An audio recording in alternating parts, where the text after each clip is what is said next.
สบ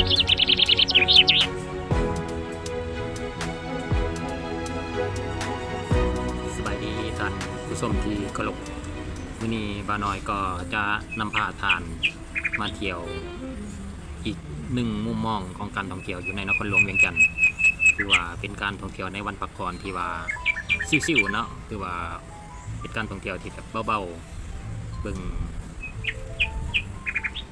ในหลายๆจุดที่ว่าหลายๆคนที่ว่ายังบ่ทันเห็นแล้วก็มาเที่ยวอยู่ในนครหลวงเวียงจันทร์ก็ให้ความสนใจเนาะการท่องเที่ยวในมื้อนี้ก็ถือว่ามีหลายสิ่งหลายอย่างที่น่าสนใจเราจะเห็นถึงเรือนซ่านบ้านซองหรือว่าวิถีชีวิตของพ่อแม่ประชาชนอยู่ในนครหลวงเวียงจันทร์แล้วก็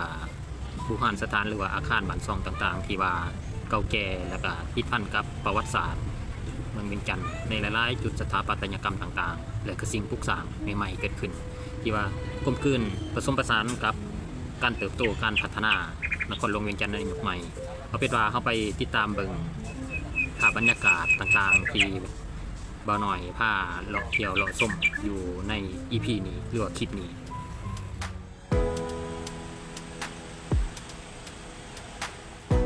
การพัฒนาในเขตตลาดเช้าถือเป็นจุดซุ้มที่สำคัญในนครหลวงเวียงจันทร์เนื่องจากเป็นศูนย์กลางทางด้านเศรษฐกิจการค้าและการท่องเที่ยวที่มีประวัติศาสตร์อันยาวนานในระยะผ่านมาและก็ปัจจุบันการพัฒนาในเขตนี้ถือว่ามีทิศทางหลักคือยกระดับพื้นฐานของรางและภูมิทัศน์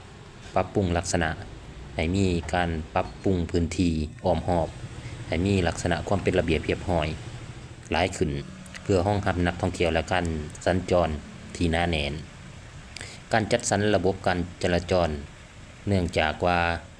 เป็นจุดเชื่อมต่อที่สำคัญของรถเมล์และก็การจราจรในตัวเมืองจึงพยายามจัดระบบการเดินทางหรือว่าบ่อนจอดรถการเชื่อมต่อกับสถานีรถเมล์อยู่ตลาดเช้าให้มีประสิทธิภาพการพัฒนาในรูปแบบการค้าการผสมผสานระหว่าง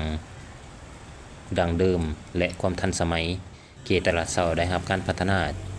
จากตลาดสดแบบดั้งเดิมมาสู่ระบบศูนย์การค้าหรือว่าช้อปปิ้งมอลล์ที่มีความทันสมัย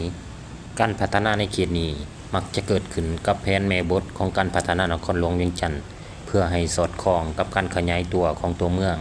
และมาตรฐานของการบริการในยุคสมัยใหม่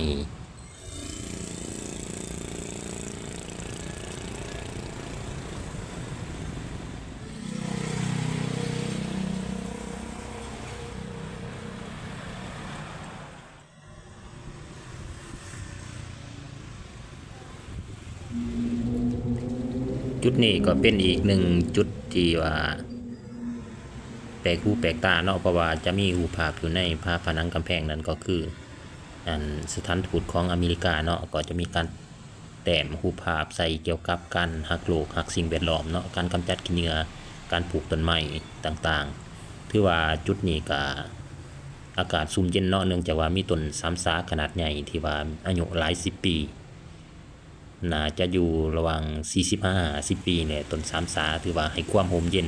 ในขอบเขตนี้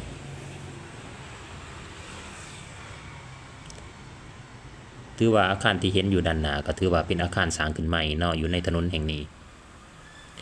ตลอดเส้นทางเราก็จะเห็น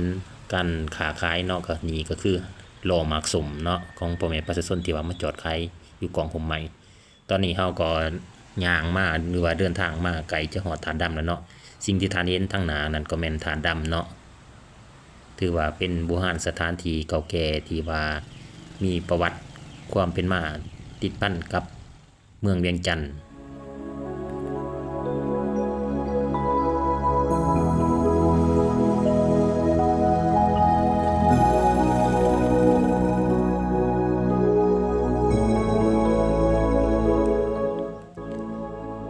ธาตุดำแม่นหนึ่งในสถานที่ศักดิ์สิทธิ์และมีความสำคัญทางประวัติศาสตร์ที่สุดอีกแห่งหนึ่งในนครหลวงเวียงจันทร์ตั้งอยู่ใจกลางบริเวณถนนจันทกุมารประวัติความเป็นมาและความเชื่อลักษณะเป็นพระธาตุเก่าแก่ที่มีก้อนอิฐสีดำซึ่งในอดีตอาจเคยหุ้มด้วยค่ มีรูปทรงเป็นศิลปะลาวลานสังอันโดดเด่นตำนานมีความเชื่อเล่าขานกันว่าถาดดำเป็นบ่อนสถิตของพญานาค7 หัวซึ่งเป็นผู้ปกปักรักษาเมืองเวียงจันทน์ในสมัยก่อนเชื่อกันว่าเมื่อใดที่เมืองเวียงจันทน์ตกอยู่ในอันตรายหรือว่าภัยพิบัติพญานาคที่ปกปักรักษาถาดดำจะปรากฏกายออกมาเพื่อปกป้องเมือง